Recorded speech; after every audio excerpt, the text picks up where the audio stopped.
Hope आप सभी अच्छे होंगे। चैप्टर 2 इन्वर्स ट्रिग्नोमेट्रिक फंक्शन का एक्सरसाइज 2.1 फर्दर प्रोसीड कर रहे हैं। आते हैं क्वेश्चन नंबर 5 पे। जो भी क्वेश्चन दिया रहे उस क्वेश्चन को हम सबसे पहले क्या मानते थे, एक्स मानते थे, यानी let x equal to cos inverse -1/2। दोस्तों हम सब जानते हैं कि cos inverse -x equal to formula होता है pi minus cos inverse x। ठीक है दोस्तों, ये फार्मूला हम सब जानते हैं, प्रीवियस वीडियो में हम आपको बताए हैं इसको कैसे याद कर सकते हैं। ठीक है दोस्तों, तो ये फार्मूला को यहाँ पे अप्लाई करेंगे तो हमारा क्या ये दिख रहा है, कॉस इन्वर्स -x के जैसा दिख रहा है। तो क्या करेंगे, पाई माइनस कॉस इन्वर्स x के जगह पे यहाँ पे क्या है 1/2, यानी 1/2 लिखेंगे। ठीक है दोस्तों, इसके बाद जो हमारा नेक्स्ट स्टेप होगा, हम देखेंगे कि ये हमारा कॉस इन्वर्स का फंक्शन है तो 1/2 को कॉस के ही टर्म में रिप्रेजेंट करेंगे। तो दोस्तों कॉस का वैल्यू 1/2 किस एंगल पे होता है, तो कॉस का वैल्यू 1/2 किस एंगल पे होता है, तो कॉस 60 का वैल्यू 1/2 होता है।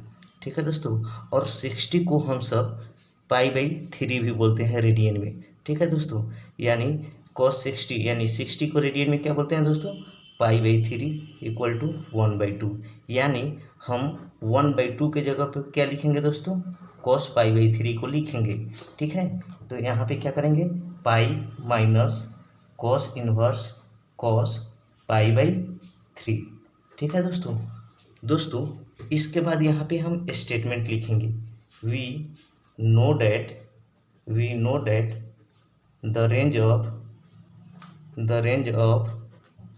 Range of cos inverse is, क्या होता है कॉस इन्वर्स का रेंज 0 to π।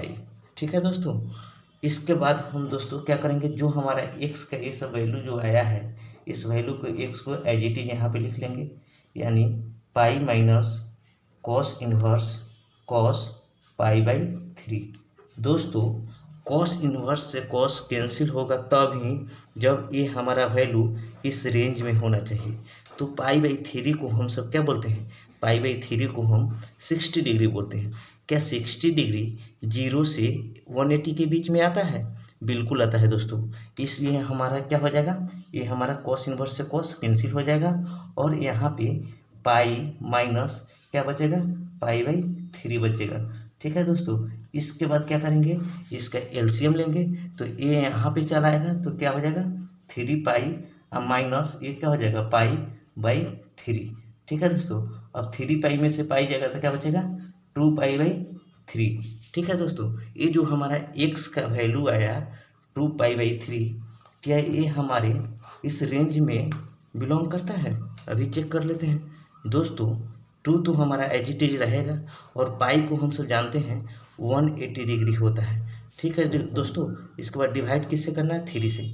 अब 3 को कितने टाइम्स में 18 आएगा, तो 6 टाइम्स में, तो यहाँ पे क्या होगा 60 या 62 क्या हो जाएगा 120 डिग्री।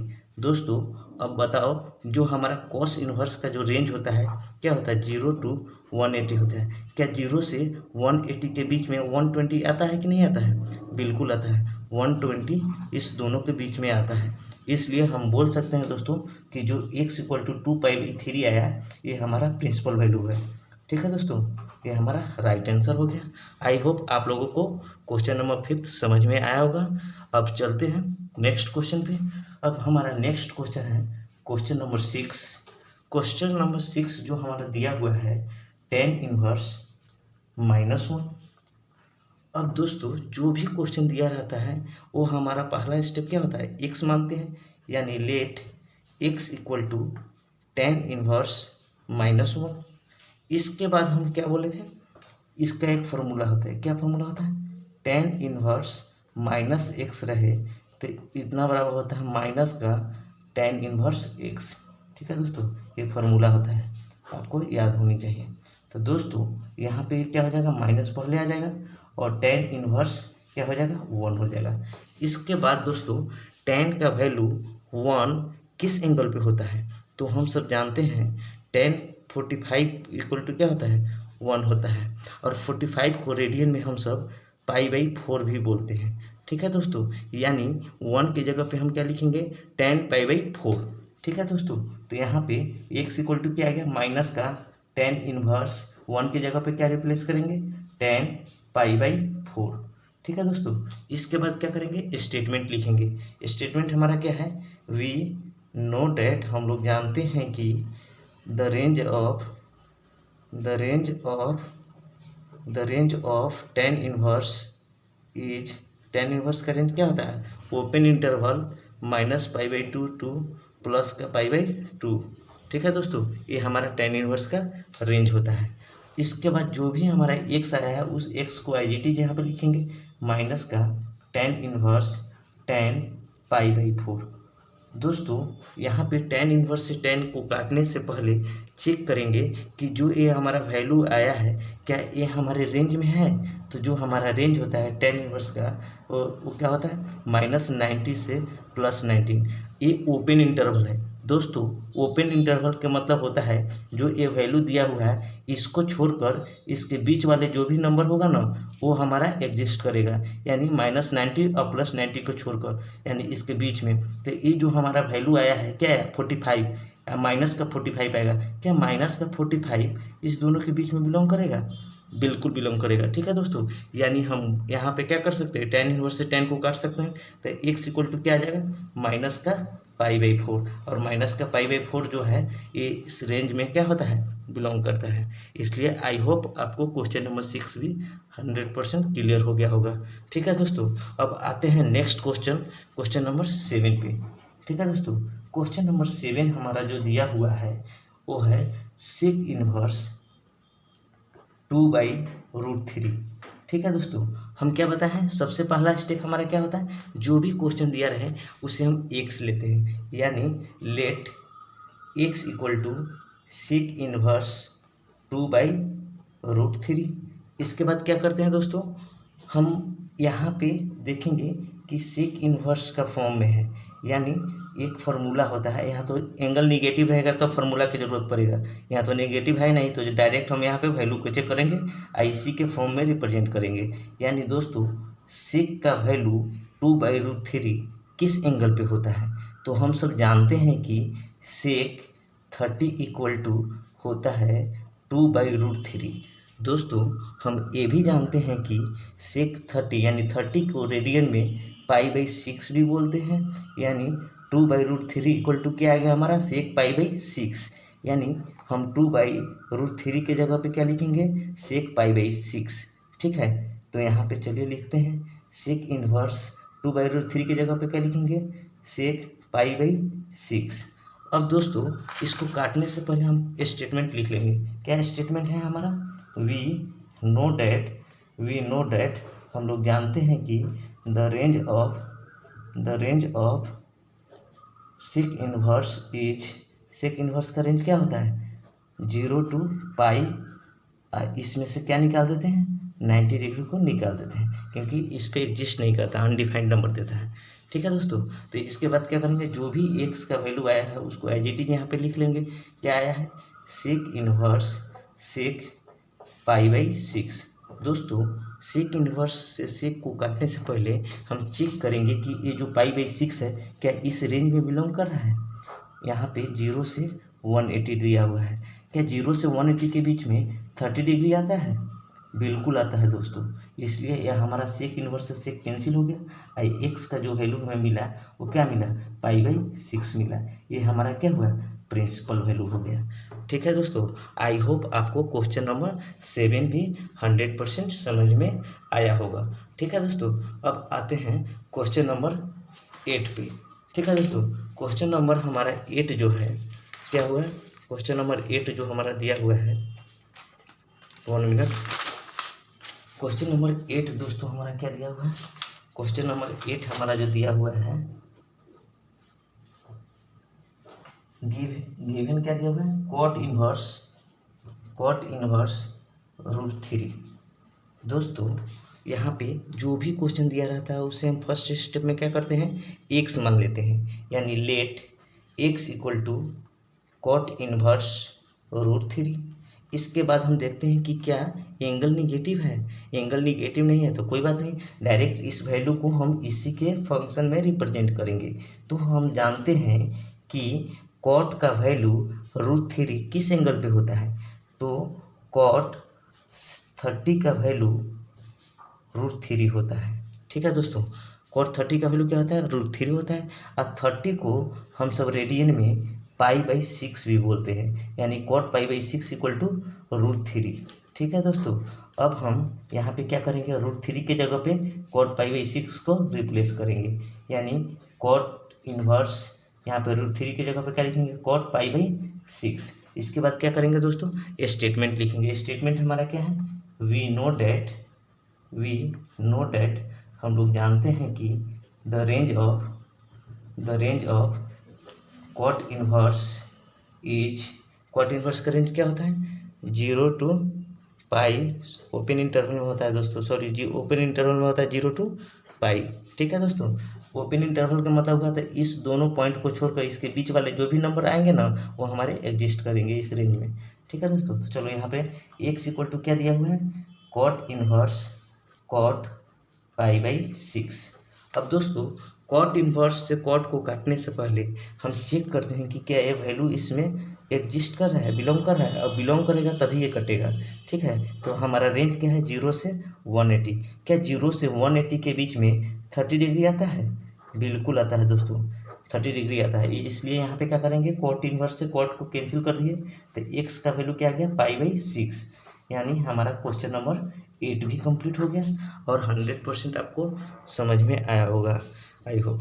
चलो क्वेश्चन नंबर 9 को हम देखते हैं। क्वेश्चन नंबर 9 हमारा जो दिया हुआ है, कॉस इनवर्स 1 - 1/√2। ठीक है दोस्तों, इसके बाद हम क्या करते हैं, जो भी क्वेश्चन दिया रहता है उसको x मानते हैं, यानी let x equal to cos inverse -1/√2। इसके बाद सेकेंड स्टेप हम देखते हैं कि हमारा जो फंक्शन दिया हुआ है उसका एंगल निगेटिव है। अगर एंगल निगेटिव है तो इसके लिए हमें एक फार्मूला पता है। क्या फार्मूला पता है दोस्त, कॉस इनवर्स -x दिखे तो हम पाई माइनस कॉस इनवर्स x लिखते हैं। ठीक है दोस्तों, ये फार्मूला हम आपको फर्स्ट वीडियो में बताए हैं, ये भी बताएं कि कैसे याद कर सकते हैं। ठीक है दोस्तों, तो चलो यहाँ पे क्या करेंगे, x इक्वल टू क्या करेंगे, पाई, यानी पाई माइनस कॉस इनवर्स, तो कॉस इनवर्स तो रहेगा, और x की जगह पे क्या है 1/√2, तो 1/√2 लिख दिए। ठीक है दोस्तों, इसके बाद क्या करेंगे दोस्तों, 1/√2 यानी कॉस का वैल्यू 1/√2 किस एंगल पे होता है, कॉस का वैल्यू 1/√2 किस एंगल पे होता है, तो हम सब जानते हैं कि cos 45 इक्वल टू क्या होता है, 1/√2 होता है। दोस्तों 45 को हम सब रेडियन में π/4 भी बोलते हैं, यानी 1/√2 इक्वल टू क्या आ गया, cos π/4। तो चलो यहाँ पे x इक्वल टू क्या करेंगे, पाई माइनस कॉस इनवर्स 1/√2 के जगह पे क्या लिखेंगे, cos π/4, यानी यहाँ पे क्या लिखेंगे, cos π/4। इसके बाद क्या करेंगे दोस्तों, हम यहाँ पे रेंज यानी स्टेटमेंट लिखेंगे। स्टेटमेंट हमारा क्या है, वी नो डैट, हम लोग जानते हैं कि the range of cos inverse is क्या होता है, 0 to π। ठीक है दोस्तों, अब यहाँ पे क्या करेंगे, x इक्वल टू हम लिखेंगे, x इक्वल टू क्या लिखेंगे, जो फंक्शन हमारा आया है उसको एज इट इज कॉपी कर देंगे, पाई माइनस कॉस इनवर्स cos π/4। दोस्तों यहाँ पे कॉस इनवर्स, कॉस को काटने से पहले हम चेक करेंगे कि क्या है π/4 इस रेंज में आता है, तो π/4 का मतलब क्या होता है, 45 डिग्री। अब 45 डिग्री क्या 180 के बीच में आता है, बिल्कुल आता है, इसलिए कॉस इनवर्स से कॉस कैंसिल हो जाएगा, तो x इक्वल टू हमारा क्या बचेगा, पाई माइनस, यहाँ पे क्या बचेगा, कॉस इनवर्स से कॉस कैंसिल हो गया तो बचेगा π/4। ठीक है दोस्तों, अब इसको हम एलसीएम लेंगे तो क्या आएगा, 4 में से पाई गया, यानी 4 में से पाई गया बाई डिवाइडेड बाई 4, यानी 4 में से पाई गया कितना बचा, 3π/4। ये हमारा x का जो वैल्यू आया 3π/4, ये हमारा प्रिंसिपल वैल्यू है। दोस्तों एक आपको, आई होप आपको एक क्वेश्चन नंबर 9 भी समझ में आया होगा। ये जो हमारा x का वैल्यू आया ये हमारे रेंज के ही अंदर में होगा, आप लोग चेक कर सकते हैं। ठीक है दोस्तों, तो चलो क्वेश्चन नंबर हम 10 पे आते हैं। क्वेश्चन नंबर 10 हमारा दिया हुआ है, क्वेश्चन नंबर 10 है हमारा cosec inverse cosec inverse minus root two. दोस्तों जो भी क्वेश्चन दिया रहे उसे हम एक्स मानते हैं, यानी let x equal to cosec inverse minus root two. अब सेकेंड स्टेप है, जो भी फंक्शन दिया रहे अगर उसका एंगल निगेटिव हो तो इसके लिए हम फार्मूला जानते हैं। क्या जानते हैं? अगर कॉसेक इनवर्स माइनस एक्स हो तो माइनस साइन को बाहर करते हैं और उस फंक्शन को एज इट इज लिखते हैं। ये हम फार्मूला जानते हैं। ठीक है दोस्तों, तो इसी फार्मूला को अप्लाई करेंगे। क्या अप्लाई करेंगे? यहाँ से निगेटिव साइन को क्या करेंगे? बाहर करेंगे। इस फंक्शन को एज इट इज लिखेंगे और एक्स के जगह पर रूट टू है तो रूट टू को लिखेंगे। ठीक है, इसके बाद क्या करेंगे? कॉसेक का वैल्यू रूट टू किस एंगल पे होता है? कॉसेक का वैल्यू रूट टू किस एंगल पे होता है? तो हम सब जानते हैं cosec 30 degree equal to root two होता है। ठीक है दोस्तों, और 30 को रेडियन में हम सब ये भी जानते हैं कि π/6 बोलते हैं, यानी cosec π/6 equal to root two आ गया हमारा। ठीक है दोस्तों, अब यहाँ पे रूट टू के जगह पे क्या लिखेंगे? कॉसेक π/6। तो यहाँ पे क्या करेंगे दोस्तों? माइनस कॉसेक इनवर्स कॉसेक और रूट टू के जगह पे क्या लिखेंगे? π/6। ठीक है दोस्तों, अब इसके बाद हम स्टेटमेंट लिखेंगे। स्टेटमेंट हमारा है वी नो डैट हम लोग जानते हैं कि the range of cosec inverse is क्या है? रेंज -90 टू +90, जिसमें से 0 हमारा नहीं होता है। ठीक है दोस्तों, इसलिए एक्स का जो भी हमारा यहाँ फंक्शन आया उसको एज इट इज यहाँ पे कॉपी करेंगे। Minus cosec inverse cosec π/6। दोस्तों कॉसेक इनवर्स से कॉसेक को काटने से पहले हम चेक करेंगे कि जो ये π/6 है क्या इसके अंदर में एग्जिस्ट कर रहा है? तो बिल्कुल कर रहा है दोस्तों, क्योंकि हमारा जो रेंज है -90 से +90, अब -90 से +90 के बीच में हमारा π/6 का मतलब क्या हुआ? 30 डिग्री। क्या 30 डिग्री नहीं आता है? बिल्कुल आता है। इसलिए एक्स का वैल्यू जो हमारा आ गया क्या आया? माइनस का π/6 आ गया। क्या माइनस का π/6 इस रेंज में आता है? बिल्कुल आता है दोस्तों, इसलिए हमारा प्रिंसिपल वैल्यू सही है, आ गया। आई होप आप लोगों को क्वेश्चन नंबर 10 भी अच्छे से क्लियर समझ में आया होगा और आप लोगों को अच्छा लगा है। तो आप लोग इस वीडियो को लाइक, सब्सक्राइब और शेयर करें और उम्मीद करते हैं कि नेक्स्ट क्वेश्चन आप लोग नेक्स्ट वीडियो में जाकर ज़रूर देखिएगा। Thank you.